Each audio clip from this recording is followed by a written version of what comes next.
The Fox Virginia News at 10 is next. Tonight, elderly people are being targeted by scammers for financial exploitation, but a bill that could change all of that is just one step away from becoming law. We'll explain. Plus, a water outage in Craigsville is causing citizens to go under a boil water advisory. Details on what the sheriff's office is now doing.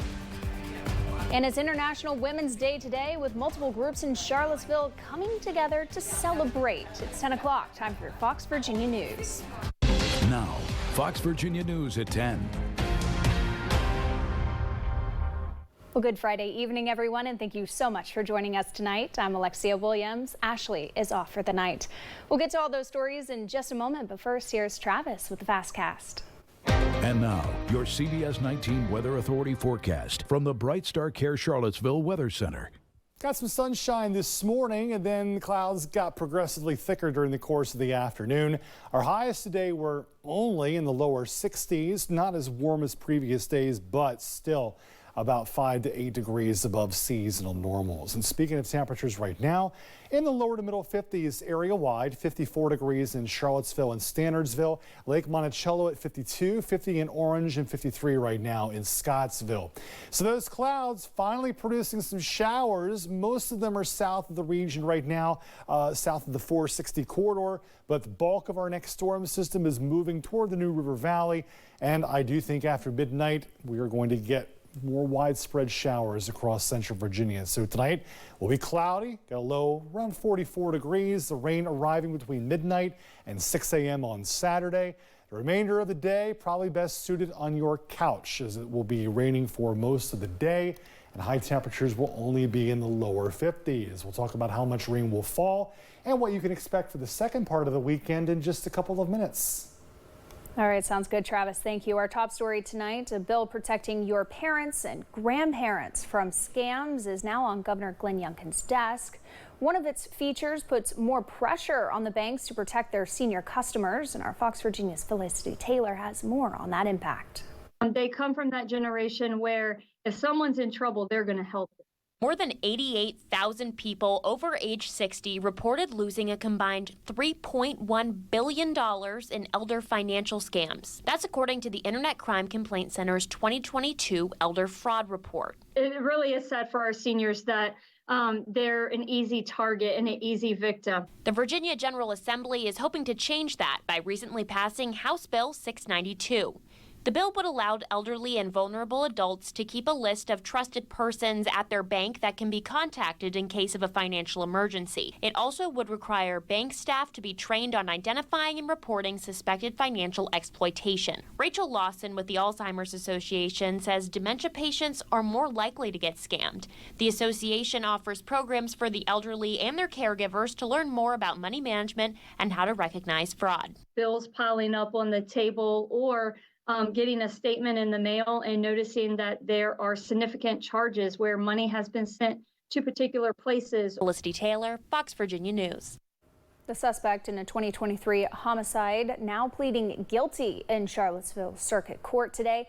Tabitha Lynn Head pled guilty to the September 7th homicide of Brian Patrick Heiser in the 11th Street parking garage. A sentencing date has been scheduled for August 2nd of this year. Head faces up to 10 years in prison. Virginia State Police investigating a serious crash in Nelson County. It happened on February 27th on Beech Grove Road. That evening, the vehicle ran off the road and struck a tree. Both the driver, 62-year-old Charles McGann of Afton, and his passenger, 64-year-old Mark McGann, suffered serious injuries. Charles McGann has been charged with failure to maintain proper control. The town of Craigsville in Augusta County currently doesn't have any water. According to the Sheriff's Office, the Augusta County Service Authority is working to fix that problem, but there is currently no word on when service will be restored. In the meantime, Craigsville is under a boil water advisory until further notice. The Sheriff's Office is asking for donations of bottled water, and for more information, be sure to visit our website. Alabama Supreme Court is still facing backlash after a decision regarding frozen embryos in the in vitro fertilization process. Other states now fear that this monumental opinion could have effects in their states. Our Fox Virginia's Sarah Allen has more. With the recent opinion by the Alabama Supreme Court, law professionals and legislators are studying how this could affect other states and what this decision means for the future of IVF. The question is, will other states follow Alabama? And how will this impact both in vitro fertilization as well as abortion? UVA law professor Naomi Khan is looking into the possible effects of the Supreme Court decision. She says this could influence other states. The fear, however, is that if frozen embryos are considered to be children, that there might be efforts in other states to treat these frozen embryos as children. In short, the Alabama Supreme Court ruled that if a couple utilizing IVF services lost frozen embryos in an accident, they could sue under the state's wrongful death of a minor law. This decision disrupted some families in the process. Several fertility clinics in Alabama paused operation, and so there were people who were mid-cycle. Alabama Governor Kay Ivey signed new legislation into law Wednesday that aims to provide immunity to the providers and patients. But Khan says damage was already done. Any pause in this means of creating families has drastic consequences. At Thursday's State of the Union address, Virginia Senator Tim Kaine was joined by Elizabeth Carr, the first American IVF success story, born here in Virginia. She says there's still work to be done. Can't say that you're for family building and IVF and then in the same breath kind of block access to those things. Kaine said he was shaken by the decision and how it hits close to home. I have co-sponsored a bill called the Access to Building Families Act that would protect patients' right to access in vitro fertilization, protect the right of a provider to provide those services, and protect the right of an insurer to insure IVF procedures. The bill, first introduced back in January, is still in the early stages of being reviewed. In Charlottesville, Sarah Allen, Fox Virginia News. March is Colorectal Cancer Awareness Month, and UVA Health held a briefing with navigation outreach specialist Kyrie Lopez-Godoy. Lopez-Godoy says that there are multiple barriers in Hispanic patients in completing the steps of their screenings. The barriers that we're seeing in people not completing their colorectal cancer screenings are lack of awareness of guidelines, and understanding, well, what is even colorectal cancer? Some of the other barriers that she said that they have seen is fear of the unknown, cost of the screenings, and care if the patient were to have a medical concern. The Markets by Tiger were recognized today as the Albemarle County Police Foundation's first community partner of the year. Each quarter, the ACPD Foundation recognizes one local business or organization for their service and dedication to the community and their first responders. It's almost silly to receive an award from them when it's us that should be saying thank you to them every day for what they do. Year, the Market by Tiger teams up with ACPD for Police Week. This year, it's beginning to be held in May.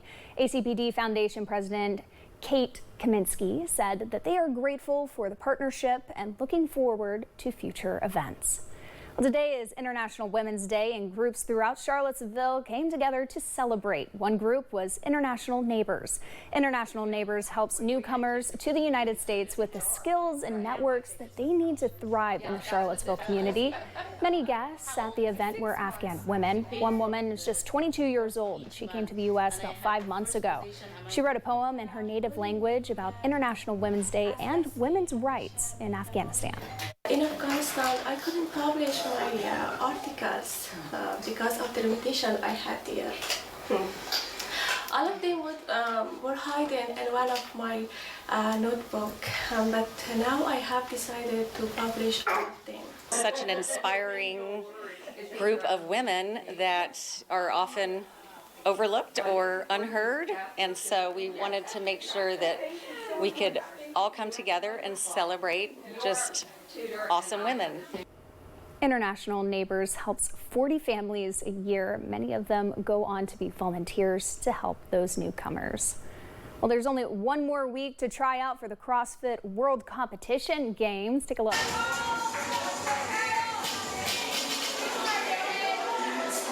And this competition happens every year where 20 men and 20 women will be chosen to participate in the games in Dallas, Texas in August to determine who will be the fittest man and fittest woman in the world.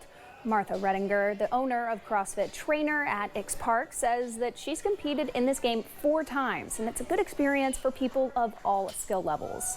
Kind of an essential part of CrossFit, where everybody, no matter their age or their fitness level, are invited to try their best, enter a score, and see how they fare. Now it runs through the end of summer and is just $20 to compete.